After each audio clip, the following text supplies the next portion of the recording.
Saya mengajar. Saya mengajar di UIN Sumatera Utara Medan. Oh, dosen berarti. Ya. Mantap.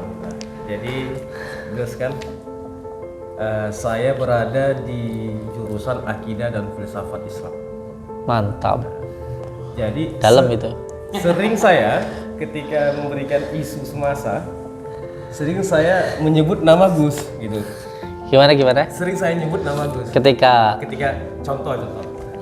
Ketika saya menerangkan sesuatu dan ketika saya menyampaikan nama Gus, gitu kan, mereka itu ketawa, tepuk tangan. Kenapa ketawa? Saya bilang, kami subscribernya.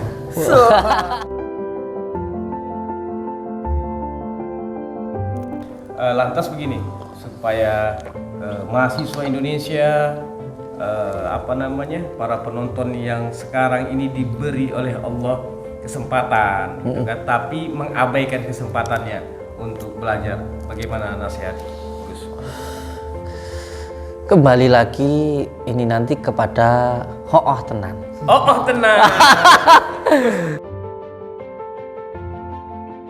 Jadi ketika seseorang berbuat baik ini nanti pasti akan mendapatkan kebaikan, tidak sekarang nanti maupun yang sudah mati. Makanya yang penting tenanan. Kalau sekarang jadi seorang anak yang sedang belajar untuk menjadi seorang mahasiswa, jadi mahasiswa yang benar-benar. Dan nanti ketika panjenengan nanti punya anak, lihat anak panjenengan pun nanti juga akan nurut ke jenengan dan akan belajar dengan sungguh-sungguh. Jadi ketika kita berbuat baik sekarang, ketika kita benar-benar sekolah berbakti kepada orang tua, itu bukan hanya untuk orang tua, tapi kita juga nanti akan mendapatkan hasilnya. Karena apapun yang kita lakukan nanti kembali kepada diri kita. Mudah-mudahan apa yang Gus motivasikan ini didengar, kemudian dilakukan oleh mahasiswa Indonesia. Amin. Ya, jadi kita ini kan mengambil contoh kan Gus, siapa saja bisa kita ambil contoh. Gitu kan, siapa saja yang mengatakan yang baik pasti kita ambil.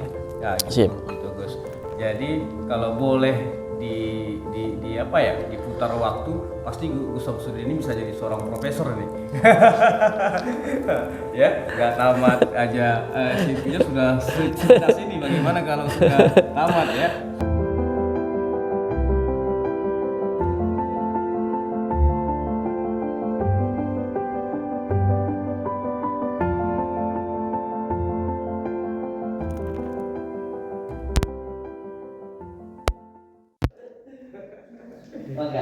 Iya. Allah Akbar. Pak Lurah nih tadi kasih tahu saya. Iya. Saya sedang berada di Makom Sunan Bungku. Itu senangnya itu kayak makom-makom itu barakallah. Senangnya itu saya di makom. Oh, senangnya di makom. Rianto. Ya enggak sih, senang aja. Karena memang di makam itu yang pertama mengingatkan tentang kematian. Yang kedua, ketika di makam itu kita lebih bisa untuk belajar mengkaji diri. Apalagi di makam-makam para aulia wali Allah. Dan itu menjadi sebuah kesenangan yang nggak bisa diminum. Nggak bisa diungkapkan dengan kata-kata ya. Nanti insya Allah beliau nanti nih saya tempatkan dulu di makam beberapa hari lah, 7 hari mungkin. Kami dari Medan ini Gus. Dari Medan? Iya. Mantap. Horas ya? Horas. Asli Medan atau? Saya asli Medan. Bisa bahasa Jawa? Oh enggak. Kalau beliau? Saya Puja Kusuma, putra Jawa kelahiran Sumatera, tapi saya pernah setahun di Blitar. Terus di pondok di Ponorogo 7 tahun. Kantor. Siap. Kalau saya Japung.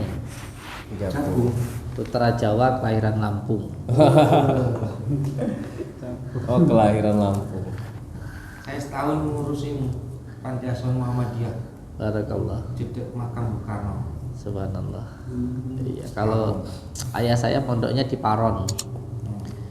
Ayah saya dulu di Paron itu 2 tahun di Pondok Paron. Jadi beliau itu dari dulu waktu di Lampung itu, waktu saya masih anak-anak ya, kan seneng kalau saya itu kalau malam itu yang pijitin bapak itu. Dan orang tua tuh selalu nyeritain tentang kisah beliau di pondok, sampai beliau itu punya harapan besar saya itu bisa mondok di Jawa itu. Jadi itu terngiang-ngiang terus di telinga saya, sehingga saya pun akhirnya alhamdulillah ya bisa ke Jawa inilah. Tapi tetap Lampung ada di hati. Jadi gini Gus, saya kenalkan dulu kami siapa. Saya Dr. Muhammad Faisal. Dr. Muhammad Faisal. Faisal. Ini teman saya Pak Riyandi. Barakallah. Ini mahasiswa kita, gitu kan? Mantap. Jadi saya mengajar di UIN Sumatera Utara Medan. Oh, dosen berarti. Ya. Mantap. Alhamdulillah. Jadi Gus kan, saya berada di jurusan Akidah dan Filsafat Islam. Mantap. Jadi Dalam itu. sering saya ketika memberikan isu semasa, sering saya menyebut nama Gus gitu. Gimana? Sering saya nyebut nama Gus. Ketika Contoh. Ketika saya menerangkan sesuatu dan ketika saya menyampaikan nama Gus, gitu kan, mereka itu ketawa, tepuk tangan. Kenapa ketawa? Saya bilang, kami subscribernya. Ya, itu berulang kali. siap. Akhirnya minggu semalam saya pamit ke mahasiswa semua mengatakan bahwasanya minggu ini saya nggak masuk. Kemana Pak? Saya mau ke Jawa Timur dan insya Allah akan ke Jogja juga dalam melakukan penelitian. Terus saya candain dan insya Allah saya jumpa sama Gus Samsudin. Saya bilang mereka semua, oh iya Pak, buat konten di sana ya kan, biar kita tahu bagaimana isu semasa. Siap. Kan bagaimana kita mengetahui sosok Gus Samsudinnya. Nah kalau begitu boleh saya izin untuk masuk ke YouTube saya? Boleh, monggo. Dan sebenarnya saya sendiri sangat mendukung siapapun untuk berkarya. Berkarya dengan karya hasil cipta sendiri. Yang terpenting tidak menjatuhkan orang lain.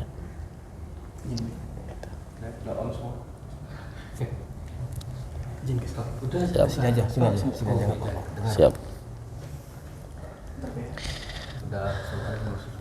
Bahkan saya sebenarnya juga mengajak untuk masyarakat khususnya Desa Rejowinangun daerah sini. Ayo kita berkarya. Karena sekarang ini zamannya sudah berbeda. Sudah tidak sama dengan zaman dulu. Kalau zaman dulu ketika seseorang berdakwah atau mengajak di dalam kebaikan mungkin dengan jaranan ya. Mungkin juga dengan wayang yang dilakukan oleh para wali-wali Allah dulu. Tetapi zaman sekarang dakwah itu juga bisa mengikuti perkembangan zaman dengan menggunakan apa? Media sosial atau YouTube. Di situ kita kasih tontonan yang menarik yang bisa mengajak seseorang untuk suka menonton hal tersebut dan kita ajak ke dalam hal kebaikan. Jadi tontonan yang memberikan sebuah tuntunan. Makanya saya mengajak sebenarnya untuk warga Desa Rejowinangun sendiri mau menyoting saya silahkan ya, saya bukannya sombong ya, siapapun di YouTube ya senyum ini yang menyebutkan nama saya itu insya Allah naik.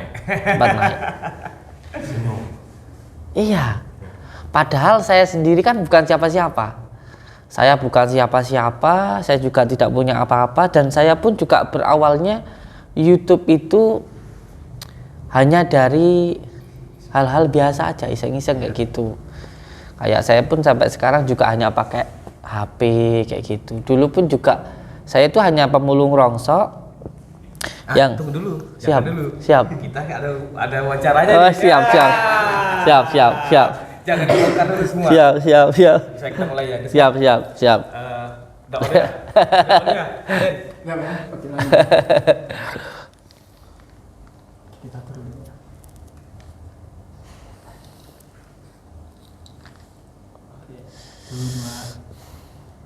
Assalamualaikum warahmatullahi wabarakatuh. Waalaikumsalam Salam warahmatullahi cerdas. wabarakatuh.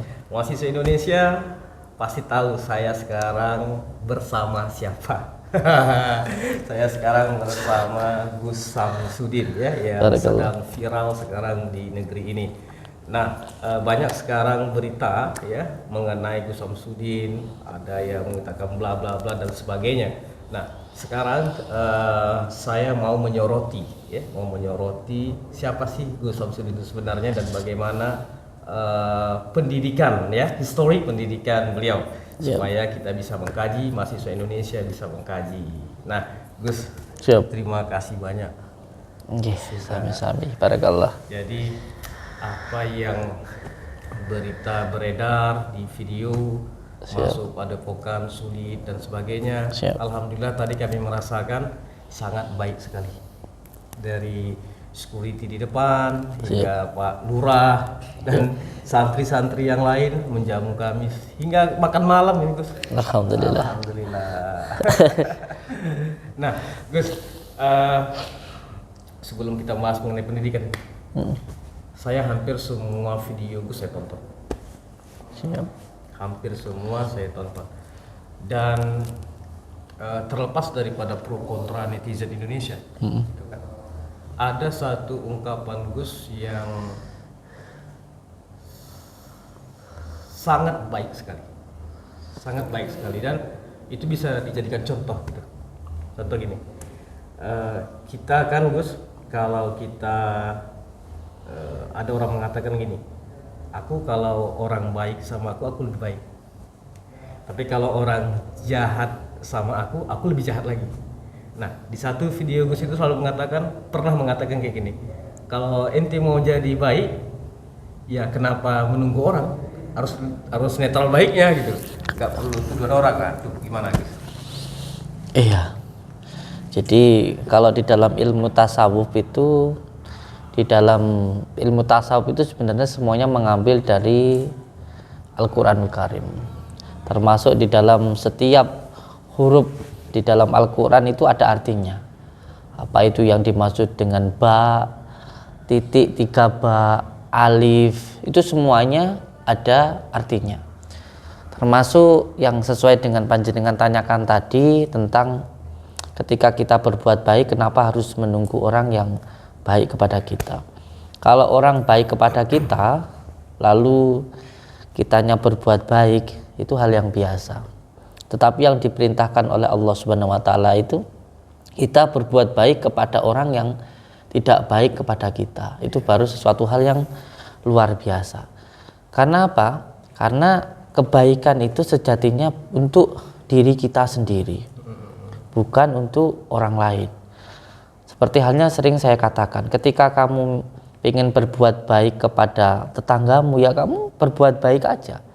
Apakah tetanggamu itu baik atau tidak kepada kamu, itu urusan tetanggamu dengan Allah. Tetapi urusanmu dengan Allah itu adalah berbuat baik kepada tetanggamu. Kalau kamu berbuat baik kepada tetanggamu hanya karena tetanggamu itu baik sama kamu, itu nggak sesuai dengan perintah Allah. Itu berarti hanya sesuai dengan kemauan kamu, bukan atas dasar perintah Allah. Sebagai contoh begini, ketika kita semuanya seorang petani, kita punya panenan, perintahnya Allah itu kan untuk memberikan kepada saudara kita. Kita ngasih ke sana. Lah kita memberikan ini kan atas dasar perintah dari Allah untuk mencari ridha Allah. Kalau kita memberikan ini atas dasar hanya kebaikan dari orang, kita ngasih, nanti ketika dia panen, dia nggak ngasih ke kita, kita sakit hati. Tapi kalau atas perintahnya Allah, dia mau ngasih atau enggak, ya itu urusan dia sama Allah. Termasuk kita ke saudara kita, semuanya santri-santri di sini. Santri ini dapat kiriman dari orang tuanya. Dapat kiriman dari orang tuanya, perintahnya Allah kan itu kamu berbuat baik, ya kasih teman kamu. Masalah temenmu nanti dapat kiriman dari orang tuanya ngasih atau tidak kepada kamu, ya itu urusan dia. Ya kamu harusnya tetap ngasih ke teman kamu. Kalau kamu hanya karena atas dasar manusia kamu nanti ngasih, dia nggak ngasih, kamu sakit hati. Bahkan yang paling penting begini, ketika ada seseorang yang datang ke saya bertanya, "Bah, ini bagaimana nggih? Saya itu sudah baik kepada mertua saya, Tapi saya itu terus dibanding-bandingkan, saya itu terus dikatakan yang tidak baik. Saya harus bagaimana? Lalu saya jawab, kamu harus tetap baik sama mertuamu. Karena kewajiban kamu baik sama mertuamu itu adalah tanggung jawab kamu. Itu adalah perintah Allah. Masalah mertuamu itu baik enggak sama kamu, itu urusan dia sama Allah. Termasuk ketika kita kepada orang tua. Tidak ada satu hal apapun yang bisa menggugurkan kewajiban kita untuk berbakti, untuk berbuat baik kepada orang tua kita. Walaupun orang tua kita tidak sholat, walaupun orang tua kita kafir, walaupun orang tua kita itu non muslim, apapun itu, walaupun orang tua kita bermaksiat, kita harus tetap berbuat baik kepada Kewajiban berbuat baik orang tua kita. Hanya satu yang tidak diperbolehkan, ketika orang tua menyuruh kita berbuat maksiat, itu saja. Tapi kalau orang tua bermaksiat, kita harus tetap takdim, kita harus tetap baik kepada orang tua. Walaupun orang tua nggak sholat, kita pun juga harus tetap baik kepada orang tua. Sebab kewajiban kita itu berbuat baik kepada orang tua kita. Tidak ada satu hal apapun yang bisa menggugurkan kewajiban kita sebagai anak untuk berbuat baik kepada orang tua. Inilah pentingnya belajar ilmu tasawuf atau belajar ilmu hikmah secara mendasar, bahwa seperti huruf alif itu loh, tanpa uwah, tanpa goyah dengan semua hal yang ada di dalam diri kita. Jadi kalau dalam perjalanan pesantren itu ada yang namanya harus punya pengendalian diri. Jadi kita itu nggak boleh dikendalikan oleh sesuatu hal yang di luar dari diri kita. Orang baik atau nggak baik, kita harus tetap baik gitu. Harus punya pengendalian diri. Yang kedua, kita harus tahu diri. Dan yang ketiga, harus bisa menempatkan diri. 3 hal ini harus dimiliki oleh santri. Santri itu yang pertama harus punya pengendalian diri, yang kedua harus tahu diri, dan yang ketiga harus bisa menempatkan diri. 3 hal ini. Gitu. Bijak sekali. Ini cerdas sekali nih setiap tayan kata-katanya. Ngomong-ngomong, Gus dulu sekolah di mana? Alhamdulillah saya itu S1. S1. SD enggak tutup. Nah ini yang mau kita buka ya. Ini mau yang kita buka. Nah, SD tamat Gus. Alhamdulillah ya S1 itu. S1. Ada cuma SD toh. SMP-nya enggak. Alhamdulillah saya dulu sanawiyah atau SMP itu 3 bulan ya, SMP ya kalau dikatakan itu. 3 bulan sebelum lulus itu saya terpaksa harus keluar. Harus keluar dari pendidikan, walaupun di dalam hati saya tetap ingin sekali melanjutkan pendidikan, karena cita-cita orang tua saya dan saya dulu, yang pertama saya boleh kekurangan harta, tapi masalah ilmu nggak boleh, jangan sampai kurang. Tapi karena ada sesuatu hal yang nggak bisa saya harus memilih 2 pilihan waktu itu. Jadi saya ceritakan di sini, ketika itu dari mulai SD kelas 5 sampai saya hampir lulus kelas 3 itu kan 5 tahun ya. Kelas 5, kelas 6, 1, 2, 3 itu sudah 5 tahun. Selama mulai dari kelas 5 SD itu, dari mulai pagi saya harus menyiapkan makan untuk orang tua saya, karena orang tua saya terkena penyakit komplikasi. Ini di Lampung ya? Di Lampung. Beliau itu terkena penyakit yang pertama paru-paru, merembet sampai ke jantung, akhirnya beri-beri, terus akhirnya liver. Perutnya itu membesar. Dari situ akhirnya kan ibu saya yang harus bekerja untuk mencukupi keluarga. Dan karena waktu itu di Lampung ekonominya sulit, akhirnya ibu saya merantau. Dari situ akhirnya saya yang merawat orang tua saya, yang merawat bapak saya. Akhirnya ketika saya merawat beliau, dari pagi saya masak, terus nanti menyiapkan makan, mandiin beliau dulu, ngelap biasanya, terus nanti mohon maaf BAB saya siapkan dulu, setelah sudah selesai baru saya berangkat sekolah. Nah ketika berangkat sekolah itu pun sering saya itu kadang kalau waktu istirahat lari pulang ke rumah untuk melihat keadaan orang tua. Iya, ya. Karena saya masuk jam 7, kadang pulang jam 1 siang. Jadi kadang istirahat itu saya pulang lari. Karena saya nggak punya kendaraan, lari mungkin sekitar 5 kilo lah. Jauh itu? Jauh. Entahnya untuk melihat ngecek makannya jam makan siang dan sampai telat. Saya 2 orang. Oh, 2 orang. Tapi kakak saya itu juga membantu bekerja. Oh iya. Jadi harus ikut merantau. Jadi saya itu di rumah cuma berdua, saya dengan ayah saya itu. Itu terus alhamdulillah saya masih terus bisa untuk melakukan itu selama 5 tahun itu. Saya sekolah sambil merawat orang tua. Terus pada akhirnya masuk dalam pendidikan yang terakhir, yang sudah mau lulus itu, saya harus mengambil pilihan yang sangat sulit. Karena waktu itu orang tua saya harus mendapatkan perawatan yang benar-benar maksimal. Salah satunya obat yang harus diminum itu harus teratur. Yang biasanya hanya sehari 3 kali, waktu itu harus 7 kali. 7 kali dalam 7 kali, iya. Oh, iya, iya. Dan itu harus saya lakukan. Dan waktu itu tidak ada yang bisa saya minta tolong kecuali diri saya sendiri. Akhirnya saya harus mengambil keputusan di akhir itu. Apakah saya khusus merawat orang tua saya atau saya melanjutkan pendidikan. Dari berpikir, terus akhirnya sholat istikharah. Akhirnya saya mengambil keputusan bahwa saya harus keluar dari sekolah waktu itu. Walaupun orang tua saya melarang, ayah saya waktu itu melarang. Terus saya kasih pengertian ke beliau bahwa ada beberapa hal yang menurut saya ini bisa nanti dicari. Dan saya mengatakan ke beliau, insya Allah nanti saya bisa melanjutkan pendidikan nanti. Atau kalau saya berbicara seperti beliau begini, nanti kalau ilmu bisa dicari lain waktu. Saya mencari harta bisa nanti saya cari di lain waktu. Tapi untuk saya mengabdi ke panjenengan, saya pikir begitu, untuk merawat orang tua saya, mungkin waktu saya hanya kali ini. Dan saya tidak mau menyesal seumur hidup saya. Karena orang yang paling berharga di dalam hidup saya itu adalah orang tua saya kan gitu. Akhirnya saya mohon izin kepada pihak sekolah. Nah, karena waktu itu saya adalah ketua OSIS ya. Oh, sempat juga jadi ketua. Jadi saya itu dari kecil suka berorganisasi sebenarnya. Saya dari kecil itu di sekolah menjadi ketua organisasi, dan saya itu boleh ditanyakan ya, nanti YouTube-nya dilihat sama alumni-alumni sana. Saya dulu itu sering kalau di acara-acara seperti maulidan dan lain sebagainya, itu pasti saya yang di depan. Jadi ketua penitiannya. Iya. Bahkan yang ceramah juga saya. Jadi saya yang ceramah, jadi itu di tempat sekolah saya. Jadi berhentinya itu karena itu. Sekolah itu bukan dikarenakan faktor ekonomi, tapi faktor untuk berbakti kepada orang tua. Sebenarnya ya lebih diutamakan ke orang tuanya, walaupun ekonomi juga ada ya, Iya. karena memang presidennya di dalam rumah tangga itu kan seorang ayah. Betul.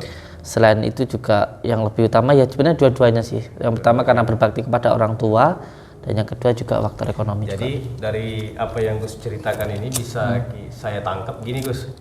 Kesuksesan populer sekarang ini gitu kan, rezeki yang Gus dapat sekarang ini adalah keberkahan daripada mengurus orang tua. Nah, Mantap. Dan saya yakin juga begitu. iya, itu Karena- saya pandang. Karena saya anggap juga sebenarnya diri saya itu bodoh, nggak bisa apa-apa dan nggak tahu apa-apa. Tapi bisa seperti ini ya. Keberkahan. Bahkan apapun yang saya lakukan itu kayak dipermudah loh Kang. Iya. Iya, Saya datang ke sini itu nggak bawa apa-apa, bawa karung cari rongsok. Ah, gimana Itu. cerita rongsokan itu dulu. Nah, ini sebelum cari rongsokan nyambung ke yang pertama tadi. Iya. Jadi ternyata benar, setelah saya merawat orang tua saya, yang saya putuskan tinggal 3 bulan lagi saya lulus sekolah itu, akhirnya saya keluar secara otomatis saya nggak dapat ijazah dong. Dan ternyata benar, baru 2 bulan saya merawat orang tua saya, beliau meninggal. Innalillah. Beliau meninggal di pangkuan saya.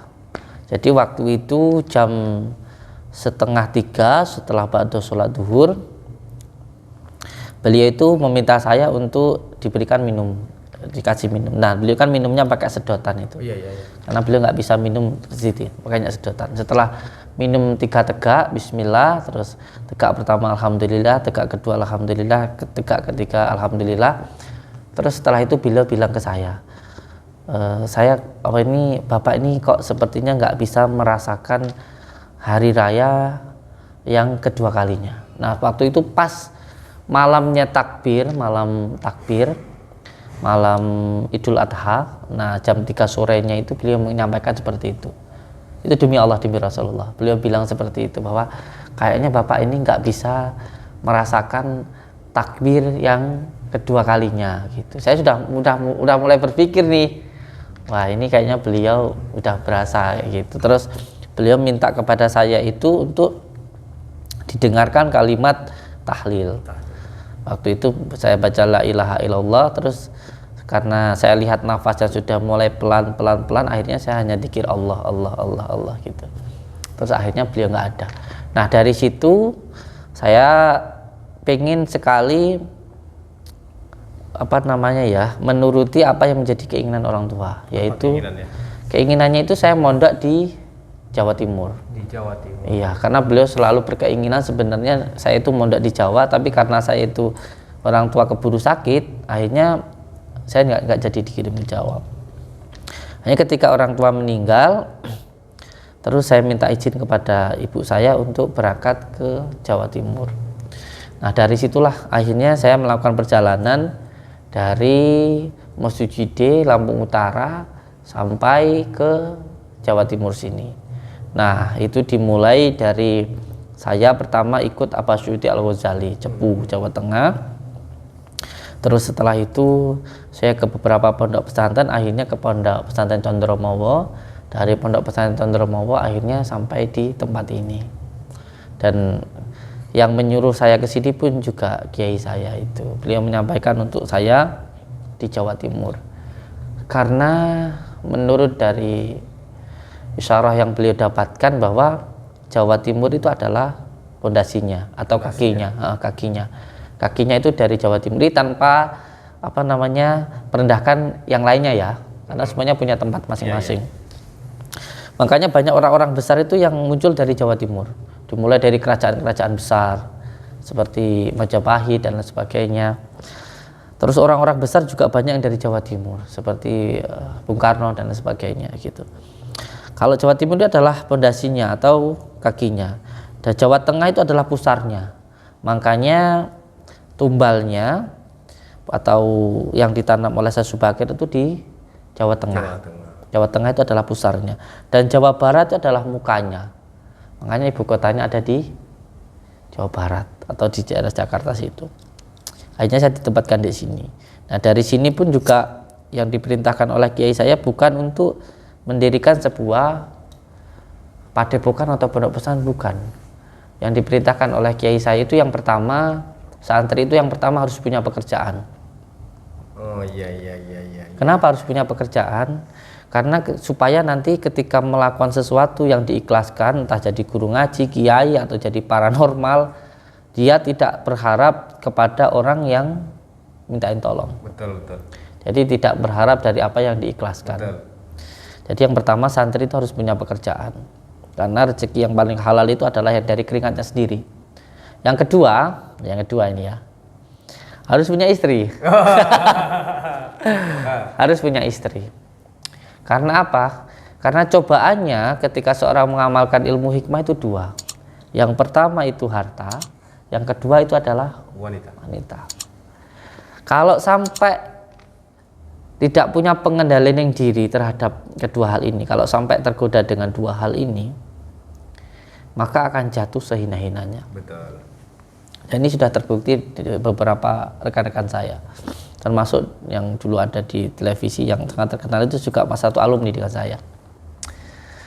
Karena dua hal ini, ketika mengamalkan ilmu hikmah itu akan dicoba dengan dua hal ini. Yang pertama dengan harta, yang kedua dengan wanita. Maka ketika saya sampai di sini, saya yang pertama adalah membangun sebuah usaha. Dimulai dari usaha saya sendiri, dari barang bekas, saya cari sendiri sampai saya berpikir bagaimana caranya saya bisa mengembangkan, saya ngepul barang bekas. Ngumpul barang bekas, door to door. Iya, jadi yang pertama cari sendiri. Yang kedua, orang-orang yang cari setor ke saya. Jadi saya nggak perlu cari. Udah mulai jadi toke tuh. Iya. Yang ketiga, akhirnya saya jadi supplier. Oh. Jadi kalau yang pertama saya cari sendiri, yang kedua orang-orang cari itu setor ke pengepul, yang ketiga pengepul itu setor ke saya. Oh iya. Sampai akhirnya sekarang saya jadi supplier. Supplier itu saya punya nama di pabrik dan siapapun orang itu yang kirim ke pabrik itu pakai nama saya, dia bayarnya ke saya. Jadi sekarang masih ada itu usaha? Masih. Waduh. Supplier, khususnya di bagian suppliernya saya. Karena kalau supplier itu ya hanya pakai nama dan uang. Betul. Jadi hanya nanti ketika ada orang setor kita bayar dulu, dia setor ke pabrik itu pakai nama kita, nanti kita yang bayar, nah dari pabrik bayarnya ke kita. Nah itu yang sekarang terjadi di saya. Sekarang ini tetap menjadi pengusaha. Nah setelah usaha saya itu sudah jadi, saya sekarang alhamdulillah punya 4 kendaraan truk ya. Ya. dan saya sekarang jadi supplier. Nah, setelah usaha saya jaya, sudah jadi alhamdulillah, baru saya menikah. Setelah saya menikah, nah ini yang menikah ini jadi kontroversi juga. Karena istri saya nggak cuma satu. Ini terbuka ya di sini ya. Berapa nih? Sama Pak dosen aja ya. Berapa itu? Ya adalah beberapa. Tapi ini perlu saya sampaikan juga. Sesuatu hal yang baik harus ditempatkan pada hal yang baik. Kalau kamu belajar sesuatu hal yang baik, tapi hanya untuk menyalahkan orang lain, atau sesuatu hal yang baik tidak ditempatkan pada hal yang baik, ini jadi masalah. Iya. Termasuk tentang poligami. Bahkan bukan hanya tentang poligami, kamu menikah pun juga harus tahu ilmunya. Contoh, ketika kamu sebagai seorang lelaki, kamu mendengarkan hadis baginda Rasulullah, seandainya manusia boleh menyembah manusia, wanita wajib menyembah seorang suami. Kalau ilmu ini yang memakai laki-laki setiap hari bertengkar. Bagaimana tidak? Dia tidak tahu kerepotannya istri, dia tidak tahu bagaimana istri mengurus anaknya, mengurus dirinya, keluarganya, pulang kerja pokoknya sampai rumah istri harus sami'na wa ata'na, harus senyum, harus cantik. Dia nggak tahu kalau dari pagi ngurusin anak yang nangis terus. Nah, ilmu ini harusnya yang pakai adalah yang perempuan. Yang dipakai seorang laki-laki adalah lelaki yang paling baik, itu adalah lelaki yang paling baik kepada istrinya. Ini banyak subscriber perempuan ini, Mas. Harusnya seperti itu. Kamu ngetok rumah, kalau kamu pakai ilmu yang pertama, ilmu yang dipakai perempuan, nggak diketok, langsung pintu didobrak, tanya makanan nggak ada, dibanting. Karena kamu salah penempatannya. Tapi kalau kamu pakai ilmu yang kedua, yang dipakai oleh baginda Rasulullah, ngetok pintu nggak dibuka, ya sudah, nggak apa-apa, mungkin capek tidur di luar. Atau mungkin talk dulu, kedua, ketiga, oh mungkin lagi capek. Nah ini loh. Jadi kalau kamu tahu sesuatu hal yang baik, itu harus ditempatkan pada hal yang baik, bukan untuk menyalahkan yang lainnya. Termasuk kenapa sekarang ini banyak yang bawa bom, kenapa saat ini banyak yang jadi radikal, karena dia belajar sesuatu hal yang baik bukan untuk memperbaiki dirinya, tapi untuk menyalahkan yang lain. Oh, kamu tidak sholat, kamu tidak zikir, kamu minum, kamu mabuk. Ini ciptaan Allah loh. Ada yang baik, ada yang buruk gitu. Kamu jangan mentang-mentang kamu baik lalu kamu menganggap semuanya itu jelek. Tidak. Kamu itu punya tanggung jawab hanya untuk memberikan contoh dan menasihati. Tapi kamu tidak berhak untuk menghukum. Yang menghukum ada tempatnya sendiri. Ini resepnya supaya berpoligami. Nah, untuk yang berpoligami begini juga. Itu tadi untuk yang berkeluarga. Untuk yang berpoligami pada intinya, jangan sampai kamu itu niat menolong janda membuat istrimu jadi janda. Iya. Itu yang pertama. Yang kedua,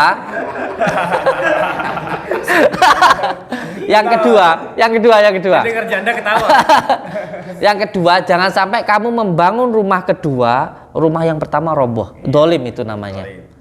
Kecuali kamu rumah yang pertama sudah kokoh, sudah kuat, baru kamu mau bangun rumah yang kedua. Kalau kamu sudah memberikan uang tapi sudah tidak menanyakan, ini beda loh ya, antara memberikan dan menitipkan.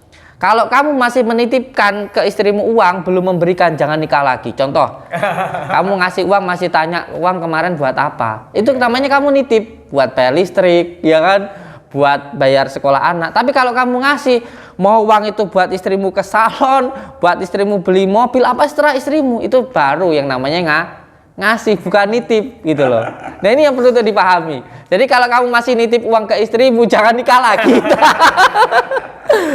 Makanya saya bilang, saya nikah ini nggak pernah saya bilang, oh saya nikah ini karena sunnah. Wah, itu namanya kamu mengambil yang baik untuk kepentingan kamu sendiri. Yang enak-enaknya aja. Yang enak-enaknya.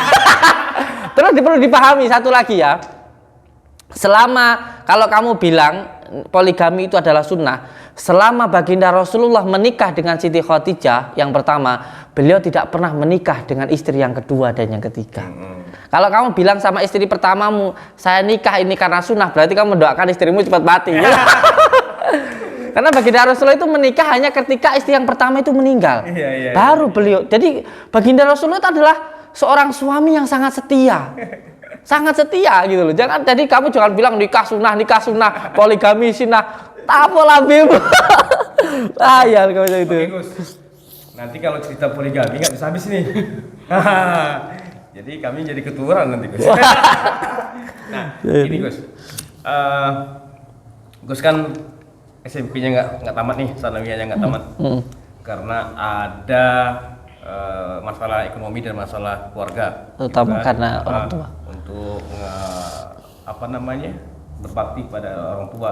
Intinya gini kan Gus, intinya tidak memiliki kesempatan yang baik untuk belajar Siap. secara formal. Siap. Nah, lantas begini, supaya mahasiswa Indonesia para penonton yang sekarang ini diberi oleh Allah kesempatan, gitu kan, tapi mengabaikan kesempatannya untuk belajar. Bagaimana nasihat, Gus? Kembali lagi ini nanti kepada hooh tenan. Oh tenang. Saya banyak lihat di Medan Iya. orang memakai kaos baju tenang. Iya. Kalau panjenengan bertanya bagaimana sekarang anak-anak sekolah banyak yang tidak serius. Iya. Ada rezeki, Iya. ada kesempatan tidak Ada digunakan. kesempatan semua Ini ada. berarti tidak hooh tenan. Tidak tenang. Iya. Nggak bisa masuk di KPO tenang. Wah, ini harus sering-sering ngomong hooh tenan. Berarti, seperti ini. Terutama mahasiswa ini nih. Mahasiswa mana ini? Mahasiswa UIN Sumatera Utara. Wins, mantap. Ya, salam untuk mahasiswa UIN Sumatera Utara nggih. Hooh tenan itu diambil dari kata hooh sing tenanan. Jadi kalau kamu itu jadi anak, yo anak yang tenanan, yang berbakti kepada orang tuanya. Kalau kamu jadi manusia, yo manusia sing hooh tenanan.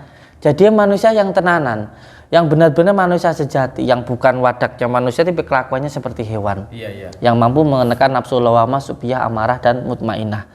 Jadi manusia itu dikatakan sempurna bukan sempurna apa adanya, tapi sempurna karena kita sempurnakan. Dikatakan sempurna karena kita itu punya akal, punya nafsu. Sedangkan malaikat hanya punya akal, tidak punya nafsu. Kalau hewan hanya punya nafsu tapi tidak punya akal. Kalau kita benar-benar ingin jadi manusia yang sejati, menjadi khalifah fi ardi, maka akalnya harus mampu mengendalikan nafsunya. Maka dia dikatakan lebih mulia dari malaikat. Tapi kalau sampai nafsunya mengendalikan akalnya, maka lebih hina dari binatang. Nah, panjenengan yang mempunyai kesempatan untuk belajar, untuk menjadi mahasiswa, ini adalah bukti bahwa panjenengan itu menjadi orang yang tenanan. Dan ini nanti pasti panjenengan akan mendapatkan hasilnya. Kalau panjenengan itu tenanan, itu nanti pasti itu dengan apa yang panjenengan lakukan. Entah itu sekarang, nanti, besok, atau ketika kita sudah mati. Ketika kita berbuat baik. Karena ketika panjenengan belajar dengan baik, itu berarti sudah berbakti kepada orang tua. Dan orang tua itu ada 3, guru kita, orang tua kita, dan mertua kita. Dan ketika kita berbuat baik, orang berbuat baik itu orang menanam. Pasti akan panen. Ada hasilnya. Pasti ada hasilnya. Ada buahnya. Ada buahnya. Bisa ketika kita nyantri contoh ya, atau kita semuanya kalau saya ngabdi ke kiai saya, mungkin saya nggak jadi kiai, tapi anak saya insya Allah bisa jadi kiai. Bisa tidak ke anak saya nanti ketika saya sudah tua, bisa juga ketika saya nanti sudah mati. Jadi ketika seseorang berbuat baik, ini nanti pasti akan mendapatkan kebaikan, tidak sekarang, nanti maupun yang sudah mati. Makanya yang penting tenanan. Kalau jadi sekarang jadi seorang anak yang sedang belajar untuk menjadi seorang mahasiswa, jadi mahasiswa yang benar-benar. Dan nanti ketika panjenengan nanti punya anak, lihat anak panjenengan pun nanti juga akan nurut ke jenengan dan akan belajar dengan sungguh-sungguh. Jadi ketika kita berbuat baik sekarang, ketika kita benar-benar sekolah berbakti kepada orang tua, itu bukan hanya untuk orang tua, tapi kita juga nanti akan mendapatkan hasilnya. Karena apapun yang kita lakukan nanti kembali kepada diri kita. Makanya ketika kamu pengen anakmu nanti nurut sama kamu, yang pertama sekarang kamu nurut dulu sama orang tuamu. Pasti nanti anakmu juga nurut sama kamu gitu. Kalau kamu sekarang ini punya menantu atau kamu itu jadi menantu, kalau kamu pengen menantumu itu baik sama kamu, nurut sama kamu, berbakti sama kamu, nanti kamu sakit diurusi. Sekarang kamu jadi menantu pun juga harus baik ke mertua kamu. Nanti yakin, hakul yakin ya kalau saya bukan hanya yakin tapi hakul yakin dan ainul yakin. Ketika saya berbakti kepada mertua saya yakin nanti menantu saya juga berbakti kepada saya. Jangan salahkan menantu saya nanti tidak berbakti kepada saya kalau saya tidak berbakti ke mertua saya. Jangan sakit hati nanti kalau anakmu durhaka sama kamu. Kalau sekarang kamu aja nggak berbakti sama orang tua kamu, apapun yang kita lakukan itu nanti pasti akan kembali kepada diri kita. Ini sudah menjadi firman Allah. Dan Al-Quran itu nggak bisa di halal haram dibentur-bentur, yang halal yang haram itu sudah pasti itu. Jadi sekarang panjenengan yang bisa sekolah dengan baik ya disyukuri. Disyukuri itu bukan hanya mengucapkan alhamdulillah, bukan, tapi benar-benar menjalankan apa yang kita dapatkan ini di jalan yang diridai oleh Allah. Dan akan membanggakan orang tua kita. Itu juga bukan hanya untuk mengembangkan orang tua kita, tapi membanggakan diri kita sendiri. Itu yang paling utama. Gitu. Nah, ini pesan daripada Gus Samsudin. Nah ya, jadi kalau boleh diputar waktu, pasti Gus Samsudin ini bisa jadi seorang profesor nih. Ya, nggak tamat aja CV-nya sudah secerdas ini. Bagaimana kalau sudah tamat ya? Nah, baik, terima kasih Gus sudah menyambut kami dengan baik. Siap. Ya, mudah-mudahan apa yang Gus motivasikan ini didengar, kemudian dilakukan oleh mahasiswa Indonesia. Amin. Ya, jadi kita ini kan mengambil contoh kan Gus, siapa saja bisa kita ambil contoh. Gitu kan, siapa saja yang mengatakan yang baik pasti kita ambil. Ya, gitu Gus. Nah, sekali lagi terima kasih dan sangat hangat sekali ya. Kayaknya sudah berteman sama Gus ini sudah bertahun-tahun. Padahal baru jumpa Gus. Ya. Baik, demikian. Assalamualaikum warahmatullahi wabarakatuh. Salam cerdas. Waalaikumsalam warahmatullahi wabarakatuh. Ya Allah. Kami mau berangkat ke Jogja. Mau berangkat ke Jogja. Travel pukul 9. Oh, pukul 9. Wah, sekarang pukul berapa ini? Wah. Setengah 9. Tapi udah datang, nanti jemput ke sini kan? Enggak bisa pula dia jemput. Kita ke sana. Kemana ini? Kemana? Ke Kenari. Ke Kenaria. Nanti ini yang nganterin Pak Kang Eko. Ini ada oleh-oleh. Oh, siap. Nggih, matur suwun. Barakallah. Semoga berkah. Barakallah. Makanan tradisional. Oh, makanan Melayu. asli Batu bara. oh batu bara. Ini? Dari batu bara. Masya Allah. Sama. Iya. Limonan. Limonan. Mantap. Oh, ini asli sana ya? Batu bara itu. Barakallah. 1, 2. Nggih. Nggih, matur suwun, sangat suatu kebanggaan dan suatu kehormatan untuk saya bisa panjenengan bisa silaturahmi ke sini. Alhamdulillah. Karena saya itu hanya siapa loh, bukan siapa-siapa dan tidak punya apa-apa. Jadi panjenengan bisa ke sini silaturahmi ke sini itu adalah suatu kehormatan dan kebahagiaan yang luar biasa untuk saya. Semoga bukan hanya kali ini, tapi besok-besok bisa ke sini lagi dan saya menyambungkan sudah ada nomor Pak Lurah. Iya. Ada apa-apa nanti Siap. saya datang, insyaallah. Siap. Dan perlu saya jelaskan bahwa di dunia ini sebenarnya tidak ada orang yang sakti. Di dunia ini yang ada itu saling mendoakan. Itu yang paling utama dan menyambungkan tali silaturahmi. Nggih, doa. Assalamualaikum warahmatullahi wabarakatuh. Sehat selalu. Barakallah, sehat selalu. Nggih, alhamdulillah, sehat selalu.